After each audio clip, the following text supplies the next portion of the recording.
Definisi manajemen adalah suatu proses di mana seseorang dapat mengatur segala sesuatu yang dikerjakan oleh individu atau kelompok. Manajemen perlu dilakukan guna mencapai tujuan atau target dari individu ataupun kelompok tersebut secara kooperatif menggunakan sumber daya yang tersedia. Dari pengertian tersebut, ilmu manajemen dapat diartikan sebagai kemampuan dalam mengatur sesuatu agar tujuan yang ingin dicapai dapat terpenuhi. Sebetulnya, hal ini sudah sering terjadi di kehidupan nyata. Setiap orang juga pasti pernah mempraktikkan ilmu manajemen secara tidak langsung setiap harinya. Berikut menurut para ahli tentang definisi manajemen. Yang pertama, menurut Mary Farkenvolet, manajemen adalah seni dalam menyelesaikan tugas melalui perantaraan. Dalam hal ini, manajemen dapat diartikan sebagai suatu kegiatan yang dilakukan oleh seorang manajer untuk mengarahkan bawahan atau orang lain dalam menyelesaikan pekerjaan demi tercapainya sebuah tujuan.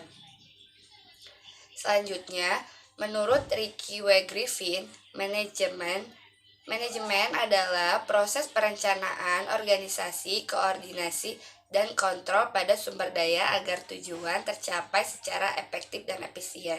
Yaitu fungsi dasar dari ilmu manajemen, yaitu sebagai elemen yang harus ada dalam kegiatan manajemen, sebagai acuan dari seseorang yang bertugas sebagai pengelola atau bisa disebut sebagai manajer. Manajer inilah yang bertugas untuk memastikan bahwa tujuan dapat tercapai dengan membuat perencanaan, koordinasi, dan pengendalian. Fungsi tersebut antara lain yang sudah tadi saya sampaikan, yaitu perencanaan, pengorganisasian, penempatan, atau bisa disebut dengan staffing, pengarahan, dan pengawasan. Tanpa adanya salah satu dari fungsi ini, tidak mungkin kegiatan manajemen akan berakhir tak sesuai. Lain ada perencanaan. Perencanaan adalah hal pertama yang wajib dilakukan seorang manajer. Dengan adanya perencanaan, manajer mengevaluasi segala tindakan, baik yang sudah dilakukan maupun yang belum. Tanpa adanya perencanaan yang matang, tujuan dari kegiatan manajemen tidak akan tercapai. Setelah itu, jalankan fungsi pengorganisasian. Tujuannya untuk mempermudah proses pengawasan yang dilakukan manajer. Dan yang ketiga yaitu fungsi penempatan. Manajer bertugas untuk menempatkan sumber daya yang tersedia sesuai dengan kebutuhan. Dengan begitu, proses pencapaian tujuan dapat dilakukan dengan lebih efektif dan efisien. Tentu terlintas dalam benak kita, mengapa sih manajemen itu penting? Dalam memahami mengapa manajemen dibutuhkan, kamu perlu tahu pengertiannya terlebih dahulu. Secara mendasar, manajemen adalah ilmu yang mempelajari tentang aspek perencanaan, pengarahan, serta pengawasan. Kenapa manajemen itu penting?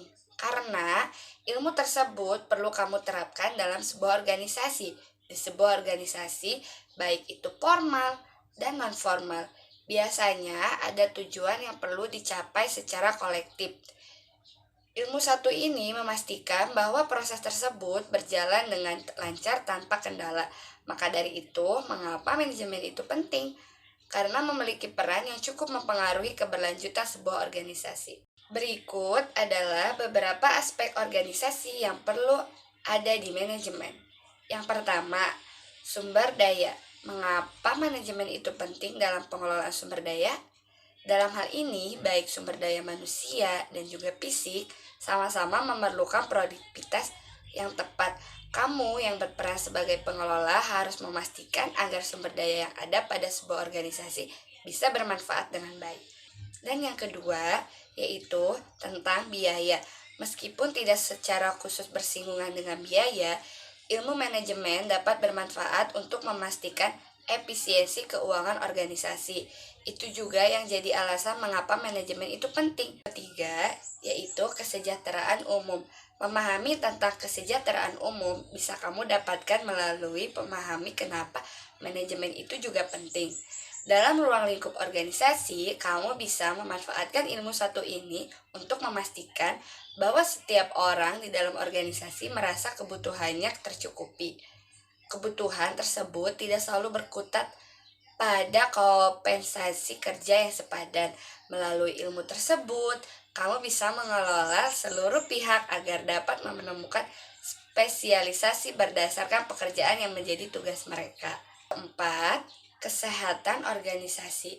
Dalam memastikan setiap orang di dalam organisasi dapat bekerja dengan optimal, kita perlu membuat ruang lingkup yang sehat di dalamnya. Dan yang terakhir, yang kelima, yaitu keseimbangan masyarakat. Pengelolaan organisasi tidak berhenti di area internal saja. Kamu yang memiliki ilmu tersebut perlu dapat merencanakan dan mengeksekusikan berbagai hal